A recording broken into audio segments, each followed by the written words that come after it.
Hello student, आपको अपने channel MA ज्ञान स्टडी में स्वागत है। तो चलिए हम आपको ऑब्जेक्टिव क्वेश्चन, जो बहुत ही इम्पोर्टेंट ऑब्जेक्टिव क्वेश्चन है, आपके एग्ज़ाम के लिए बहुत इम्पोर्टेंट है, क्योंकि यह जो ऑब्जेक्टिव क्वेश्चन है प्रीवियस ईयर, आप जानते हैं प्रीवियस ईयर में पूछा गया ऑब्जेक्टिव क्वेश्चन है। तो आपको वीडियो को लास्ट तक देखना है और बहुत ही इम्पोर्टेंट ऑब्जेक्टिव क्वेश्चन है।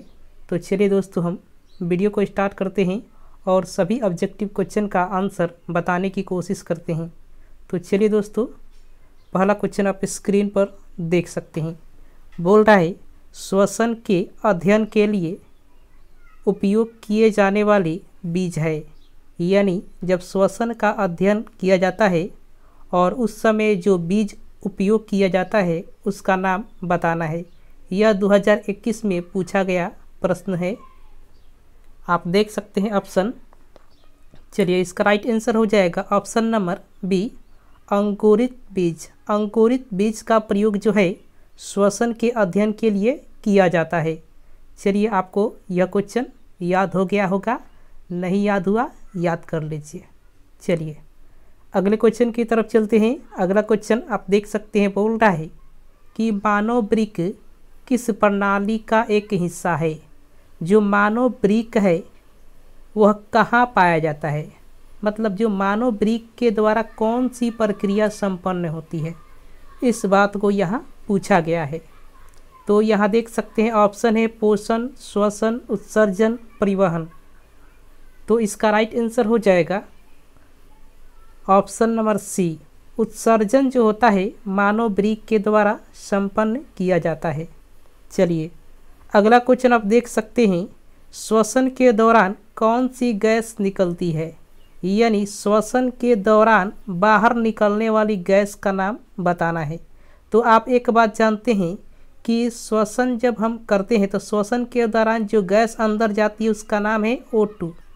O2 जो जाती है ऑक्सीजन, ऑक्सीजन जाने के बाद क्या करती है, हीमोग्लोबिन से अभिक्रिया करती है, जिससे ऑक्सी हीमोग्लोबिन बनता है। और यह ऑक्सी हीमोग्लोबिन जब क्या करता है, हमारे श्वसन की प्रक्रिया में क्या करता है, मदद करता है। उसके बाद से क्या बनता है, कार्बन डाइऑक्साइड बनता है। और कार्बन डाइऑक्साइड के साथ हीमोग्लोबिन जब अभिक्रिया करता है तो कार्बोक्सी हीमोग्लोबिन बनता है। यह भी आपको ध्यान रखना है। तो चलिए हम आपको बता देना चाहेंगे, यही कार्बोक्सी हीमोग्लोबिन क्या करता है, फेफड़े में आकर कार्बन डाइऑक्साइड और हीमोग्लोबिन में टूट जाता है। और कार्बन डाइऑक्साइड जो होती है यानी CO2 शरीर से बाहर निकलती है। तो यही बात पूछा है कि श्वसन जब होता है तो श्वसन के दौरान जो होती है कौन सी गैस बाहर निकलती है। तो ऑप्शन नंबर ए यानी CO2, जिसे हम कार्बन डाइऑक्साइड कहते हैं। और आपको एक और बात याद रखना है कि वायुमंडल में कार्बन डाइऑक्साइड 0.03% है। याद रखना है कि वायुमंडल में कार्बन डाइऑक्साइड का परसेंट कितना है, 0.03। चलिए अगले क्वेश्चन की तरफ चलते हैं। अगला क्वेश्चन आप स्क्रीन पर देख सकते हैं। अगला जो क्वेश्चन बोल रहा है कि फलों के पकने को निम्न में से किससे नियंत्रित किया जाता है। यानी फलों को पकाने वाले हार्मोन का नाम बताना है। ऑप्शन है ऑक्सिन, जिब्रेलिन्स, इथिलीन और साइटोकाइनिन। इसका राइट आंसर हो जाएगा ऑप्शन नंबर सी, यानी इथिलीन एक हार्मोन है जो फलों को पकाने का काम करता है। चलिए अगले क्वेश्चन की तरफ चलते हैं। यहाँ क्वेश्चन बोल रहा है कि निम्नलिखित में से कौन सी बीमारी है जो श्वसन तंत्र से संबंधित नहीं है। यानी श्वसन तंत्र से जो बीमारी संबंधित नहीं है उस बीमारी का नाम बताना है। तो यहाँ देख सकते हैं ऑप्शन है डायरिया, टीबी, निमोनिया, बी और सी दोनों। आपको बताना है कि कौन ऐसा बीमारी है जो श्वसन तंत्र से संबंधित नहीं है। तो इसका राइट आंसर हो जाएगा ऑप्शन नंबर सी, यानी निमोनिया जो होता है श्वसन तंत्र से संबंधित नहीं होता है। चलिए अगले क्वेश्चन की तरफ चलते हैं। अगला क्वेश्चन आप स्क्रीन पर देख सकते हैं। बोल रहा है कि निम्न में से परजीवी पादप का उदाहरण क्या है। परजीवी का मतलब आप समझ लीजिए प्रोटोजोआ होता है। प्रोटोजोआ को परजीवी कहा जाता है, इतना बात आपको ध्यान रखना है। कह रहा है पादप, पादप के मतलब आप समझते होंगे पौधे, पेड़ पौधे जो होते हैं उनको पादप कहा जाता है। अब यहाँ देखिए बोल रहा है कि निम्न में से परजीवी पादप का उदाहरण क्या है। ऑप्शन है बैक्टीरिया, कस्कुटा और विषाणु कवक। इसका राइट आंसर है ऑप्शन नंबर बी, कस्कुटा जो है एक परजीवी पादप का क्या है, उदाहरण है, एग्जाम्पल है। चलिए अगले क्वेश्चन की तरफ चलते हैं। अगला क्वेश्चन आप स्क्रीन पर देख सकते हैं। बोल रहा है कि हृदय से रक्त को संपूर्ण शरीर में पंप किया जाता है, यानी हृदय से जो रक्त होता है उसको संपूर्ण शरीर में भेजा जाता है ना, वो किस प्रक्रिया के द्वारा, यानी किसके द्वारा भेजा जाता है। यहाँ देखिए फेफड़ों के द्वारा, निलय द्वारा, अलिंद द्वारा, इनमें सभी। तो आप समझ सकते हैं कि हृदय जो होता है क्या किया जाता है, उसमें रक्त का पंप किया जाता है।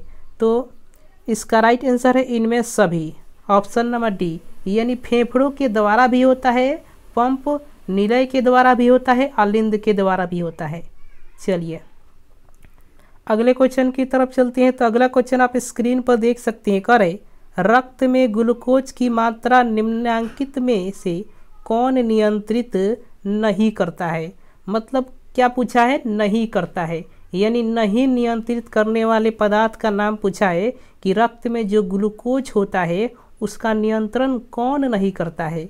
इसका राइट आंसर है gastrin, option number C. Gastrin जो होता है क्या करता है, ग्लूकोज का नियंत्रण नहीं करता है। इंसुलिन जो होता है, इंसुलिन के बारे में आप जानते होंगे, इसकी कमी से डायबिटीज यानी मधुमेह नामक रोग होता है। चलिए अगले क्वेश्चन की तरफ चलते हैं। बोल रहा है चालनी नलिकाएं पाई जाती है। ऑप्शन आप देख सकते हैं जंतुओं में, जाइलम में, फ्लोएम में और एक कोशिकीय पौधे में। तो चालनी नलिकाएं कहाँ पाई जाती है, तो इसका राइट आंसर हम बता देना चाहेंगे, ऑप्शन नंबर सी हो जाएगा इसका राइट आंसर, यानी फ्लोएम में पाई जाती है। चालनी नलिकाएं जो होती है फ्लोएम में पाई जाती है। चलिए अगले क्वेश्चन की तरफ चलते हैं। अगला क्वेश्चन आप देख सकते हैं, बहुत ही इंपॉर्टेंट क्वेश्चन है। आरबीसी जिसका मतलब होता है रेड ब्लड सेल की जीवन अवधि कितनी होती है, यानी आरबीसी की जो जीवन अवधि जो होती है कितनी होती है, यह पूछा गया है। इसका राइट आंसर है ऑप्शन नंबर ए, 120 दिन जो होती है आरबीसी, जिसे हम कहते हैं रेड ब्लड सेल, इसकी जीवन अवधि होती है। अब यहाँ देखिए बहुत इंपॉर्टेंट क्वेश्चन है, स्वपोषी पोषण के लिए आवश्यक है, यानी स्वपोषी पोषण जो होता है उसके लिए क्या आवश्यक है, यह पूछ रहा है। तो स्वपोषी पोषण के लिए 4 चीज़ों की आवश्यकता होती है। एक होती है क्लोरोफिल की, यह क्लोरोफिल दिया है। कार्बन डाइऑक्साइड जिसका सूत्र क्या होता है, CO2। जल जिसका सूत्र क्या होता है, H2O। और तीसरा क्या चौथा क्या होती है, सूर्य का प्रकाश। यानी पहला क्लोरोफिल, दूसरा CO2, तीसरा H2O और चौथा क्या होता है, सूर्य का प्रकाश। इन चारों चीज़ों की आवश्यकता होती है स्वपोषी पोषण के लिए। तो इसका राइट आंसर हम क्या कह देंगे, option number D. Option number D इसका राइट आंसर हो जाएगा। तो चलिए दोस्तों, मुझे उम्मीद है कि सभी क्वेश्चन आपको अच्छे से समझ में आ गया होगा। तो चलिए दोस्तों, अगले क्वेश्चन के साथ आपको मिलते हैं अगले वीडियो में। तब तक के लिए धन्यवाद।